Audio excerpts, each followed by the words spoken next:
बातमी आहे, राजकारणाशी संबंधित भाजप सरकार आणि अॅट्रॉसिटी कायद्यात फेरबदल करण्यास तयार आहे का असा प्रश्न निर्माण होतोय। कारण मराठा समाजाच्या मोर्चेकरांच्या मागण्याशी सरकार पूर्णपणे सहमत आहे, त्यामुळे त्यांच्या मागण्या गांभीर्याने घेऊ असं विधान भाजपचे प्रदेशाध्यक्ष रावसाहेब दानवेंनी केले।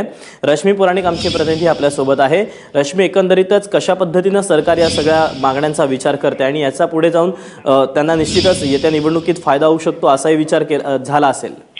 दीपक, आपण बघतोय की ज्या पद्धतीने मोठ्या प्रमाणावर मराठा समाजाचे हे मूक मोर्चे किंवा आंदोलन निघत आहे आणि हे जे मोर्चे आहेत त्याची संख्या देखील वाढत जाणार आहे, त्यामुळे कुठेतरी भाजपसाठी नक्कीच डोकेदुखी आहे। त्यासाठी प्रति मोर्चे जेव्हा दलित समाजाकडनं देखील काढले जाणार आहेत ती देखील एक मोठी डोकेदुखी ठरेल। म्हणूनच काल जो बैठकींचा एक मुख्यमंत्र्यांनी बैठका घेतल्या होत्या आणि काल भाजपची कोर कमिटीची बैठक देखील झाली होती, ज्यामध्ये ह्या विषयावर संपूर्ण चर्चा झाली होती। चर्चा झाली की ज्या पद्धतीने ह्या मागण्या आहेत, दोन महत्त्वाच्या मागण्या आहेत मराठा समाजाचे, की अॅट्रॉसिटी कायद्याचा जो गैरवापर आहे तो टाळला पाहिजे।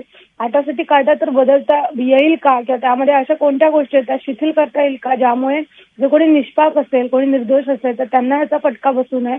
आणि त्याचप्रमाणे मराठा आरक्षणाबाबत सरकार काही नेमकी भूमिका घेणार आहे का, कारण मराठा आरक्षणाबाबत फक्त एक समिती नेमली आहे, बैठका सुरू आहेत आणि त्याची सुनावणी सुरू आहे, तर ह्याबाबत सरकारची कमिटमेंट आहे का, सरकार ह्याबाबत ठाम आहे का, असे दोन महत्त्वाचे प्रश्न सरकारपुढे आहेत। परंतु आपण बघतोय ज्या पद्धतीने प्रदेशाध्यक्ष रावसाहेब दानवे यांनी स्पष्ट केलंय की मराठा समाजाच्या ज्या काही मागण्या आहेत त्याच्याशी सरकार सहमत आहे आणि त्याचा नक्कीच विचार केला जाईल असं त्यांनी स्पष्ट केलंय।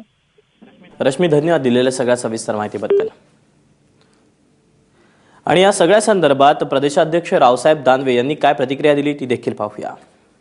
मोर्चेकरांच्या ज्या मागण्या आहेत त्या मागण्याच्या संदर्भात मुख्यमंत्री महोदय आणि राज्य सरकार हे त्यांच्या मागण्याच्या संदर्भामध्ये सहमत आहेत। त्याला कुठल्याही प्रकारचा विरोध नाही। पुढच्या काळामध्ये अजूनही काही लोकप्रतिनिधीशी आणि इतर लोकांशी चर्चा करून या मोर्चेकरांच्या मागण्याच्या संदर्भात राज्य सरकार मराठा समाजाच्या मोर्चाची मुख्य मागणी जी आहे अॅट्रॉसिटीचा कायदा जो आहे तो एक तर रद्द करावा किंवा ज्या जास्त घडी आहेत त्या रद्द कराव्यात, त्याची काय नाही। मला असं वाटतं की मागण्या ज्या आहेत त्या मागण्याचा विचार, सर्व मागण्यांचा जो विचार आहे त्याच्यावर आता चर्चा झाली। त्यांनी ज्या मागण्या मागितल्या त्याच्यावर शासन गंभीर आहे आणि लवकरच त्याच्यावर पुन्हा एकदा बैठक करू।